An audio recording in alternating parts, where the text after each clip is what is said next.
Hello everyone, I'm Duke, and this is the second video in my Bannerlord for Newbies series, where I aim to explain the many gameplay elements of Mount & Blade 2 Bannerlord as simply as possible. In the previous video we looked at the complex leveling system, but in this video I will give you an in-depth overview of the world map, what you can find within it, and how to navigate it safely. Unlike many RPGs, Bannerlord doesn't have an open world where you can travel the land in third or first person. Instead, a good chunk of the game is spent on the world map. The world map tells you where you are, but does not put you into the regular gaming mode until you either visit a settlement, talk to a lord, or get into battle.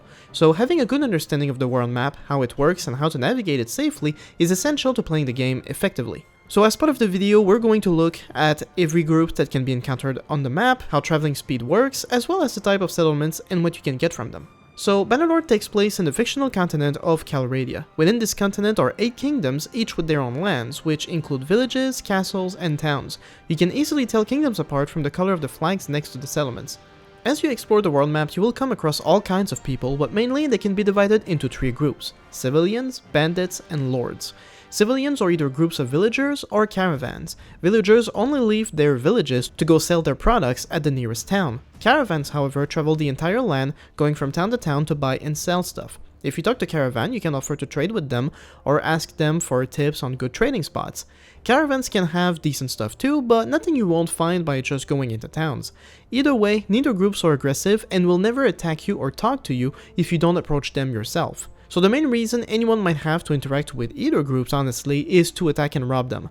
Villagers will be very weak, while caravans will have a decent escort of soldiers with them. If you're into roguery, that's pretty much the only reason to attack either, but attacking caravans especially will yield some decent supplies. Know, however, that attacking either will increase your criminal rating and make it much more difficult to get into towns. The kingdom that the villagers or caravan belong to will also start attacking you from that point, so attacking civilians will make you lots of enemies quickly. Bandits, on the other hand, are hostile to everyone. They will attack you if they deem you weaker or outnumbered, but that also means you can attack any group you find and it will improve your relations with the locals. You can also have the option to recruit any prisoners they might have. There are different types of bandits based on where you are on the map, however, and certain groups should be avoided based on your character build or the quality of your troops if you have any. At the lowest level, lowers can be found all over the map and are barely stronger than peasants. Generally, you can easily take on a group by yourself, so long as you're careful. Their loot won't be much though. Looters are especially good for giving your troops some battle experience. After that, bandit groups will largely stick to certain areas of the map, so knowing where they tend to be can also tell you what areas to avoid. Starting way in the north in Sturgia and down the coast, you will find Sea Raiders, who are basically the Vikings. These bandits are largely on foot, but are mid to heavy infantry with strong armors and weapons. You should avoid them until you have a few veterans in your warband. Forest bandits tend to mostly roam in the 3 factions of the Empire, as well as Britannia. These troops wear lighter armor, but are equipped with bows, so again, fighting them alone is not a good idea. However, light troops with shields can easily get to them and finish them quickly. Mountain bandits also roam in the Empire. These units vary more in quality, and some of them will even be on horseback. Their most dangerous weapons are the javelins that they can throw at you, but when they're out of ammo, they can easily be picked out one by one. Down south in the Asuri Desert, you can find the Desert Bandits. These troops generally wear light armor, but have a lot of projectiles and are often on horseback, so you should definitely avoid them when on your own. If you have some cavalry in your warband, however, it will definitely help, as their horse archers will keep running in circles around you, and being able to catch up will help with that. And to the far east, in the steppes, are the Steppe Bandits. These troops, while fairly light, are exclusively on horseback, so on your own, they should be avoided. But even with troops, I just find them so annoying. They just keep running in circle around your troops. I'd rather not have to deal with them at all. But these are the main bandit groups, so rule of thumb, the more outwards you go into Calradia, the more bandits will be challenging in their own ways. The more in the center you are, the easier the bandits are to deal with. So early game, I would suggest you stay within the borders of the Empire if you don't want to risk encountering more challenging bandits. Regardless, each bandit groups have bandit lairs. Bandit lairs are hidden camps that can be found all over the map, generally on the side of mountains.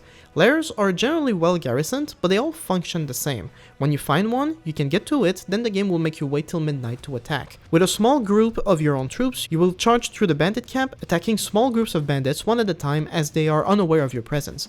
Once all the bandits are dealt with, the bandit leader will show up with a few reinforcements. By that point, he will give you the option to duel him instead. As pointed out to me in the comments of previous videos, there are pros and cons to this. The leader will challenge you regardless of your party state, because you can only bring a handful of soldiers with you. It is possible most of them will be down or close to death by the time you meet the leader, so having a duel probably gives you better odds than sending your last troops against him and his bodyguards. Having a duel will also boost your honor, which is a topic for another video.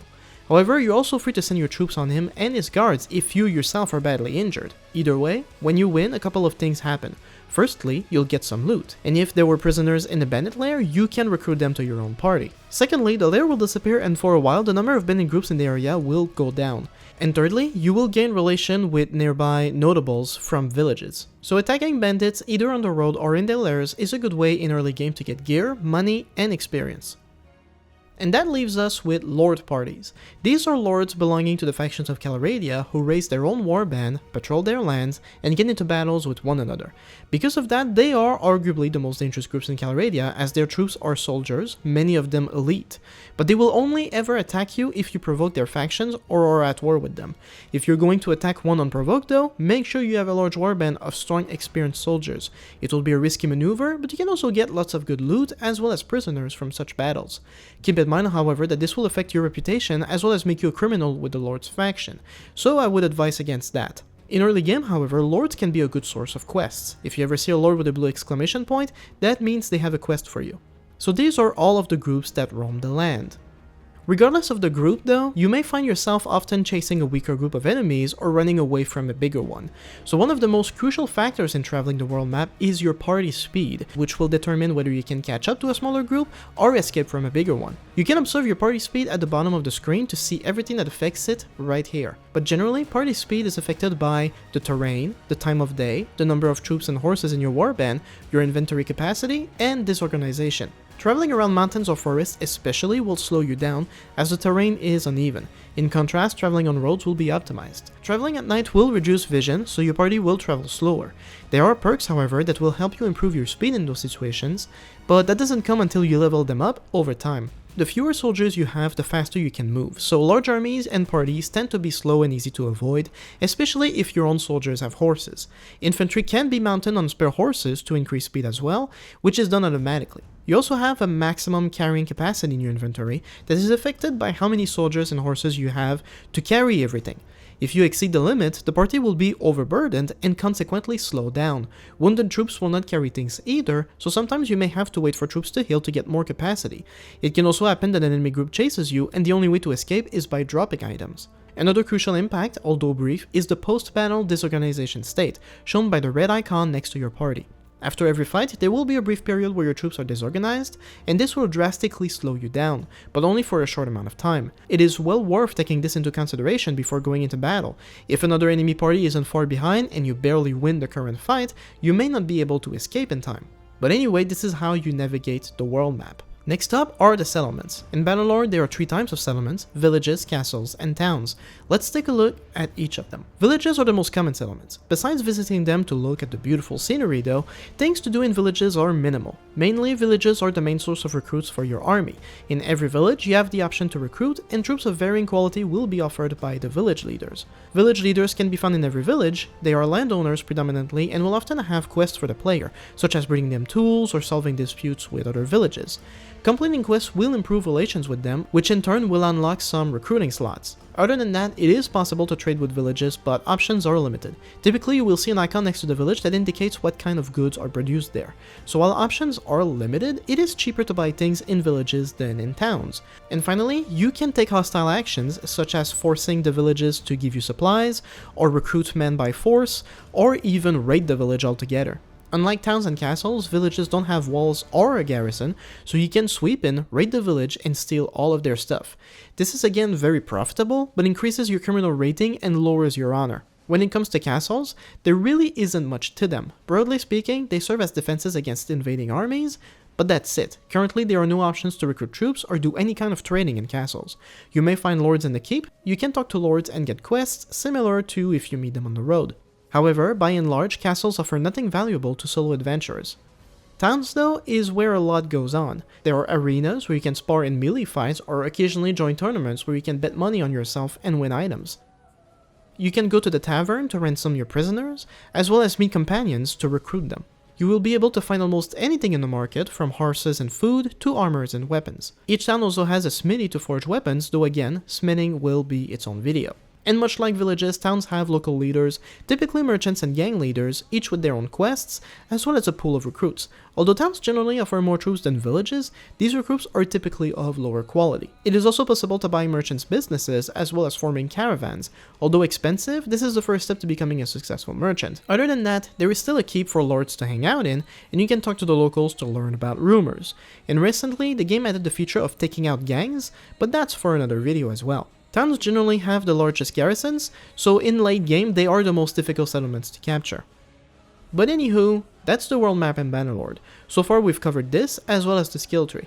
It feels a bit silly that the topic of the next video comes out in third, given its importance, but anyway, the next video will be about the fighting gameplay, which weapons are ideal based on your preferences, as well as general fighting tips. So thanks for watching, and if you found this video helpful, you can subscribe to the channel to show your support. Subscribing also means you won't miss out on the future tutorials, so go ahead. Thanks again for watching, and have a good one.